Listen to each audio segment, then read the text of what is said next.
ଆଜି ମୁଁ ଗୋଟେ ଚତୁର ପୁଅର କାହାଣୀ ଶୁଣିବି। ବୈଶାଖ ମାସ ଖରା ଦିନ ନଈ ପୋଖରୀ ସବୁ ଶୁଖି ଯାଇଥାଏ। ଥରେ ଗୋଟିଏ କାଉକୁ ଭାରି ଶୋଷ ହେଲା। ସେ ଚାରିଆଡ଼େ ବୁଲି ବୁଲି ଟୋପାଏ ପାଣି ପାଇଲା ନାହିଁ। ଥକା ହୋଇ ଆମ୍ବ ଗଛ ଡାଳରେ ବସିଲା। କିଛି ଦୂରରେ ତାକୁ ଗୋଟିଏ ମାଠିଆ ଦେଖିଲା। ମାଠିଆ ପାଖକୁ ଉଡ଼ି ଯାଇ ଦେଖିଲା ସେଥିରେ ଅଳ୍ପ ପାଣି ଅଛି।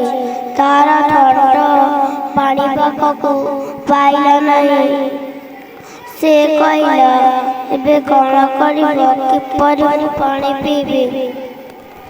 ସେଥିପାଇଁ ସେ ଗୋଟିଏ ଉପାୟ ଭାବିଲା। ଦେଖିଲା ପାଖରେ କିଛି ଛୋଟ ଛୋଟ ଗୋଡ଼ି ପଡ଼ି ରହିଛି। ଗୋଟେଇ ଆଣି ମାଠିଆରେ ପକାଇଲା। ଧୀରେ ଧୀରେ ପାଣି ଉପରକୁ ଉଠିଲା। କାଉ ପାଣି ପିଇ ଖୁସି ହୋଇ ଉଡ଼ିଗଲା। ଏଥର ଆମକୁ କ'ଣ ଶିକ୍ଷା ମିଳିଲା? ବୁଦ୍ଧି ବଳରେ ସବୁ କାମ କରିବେ। ଧନ୍ୟବାଦ।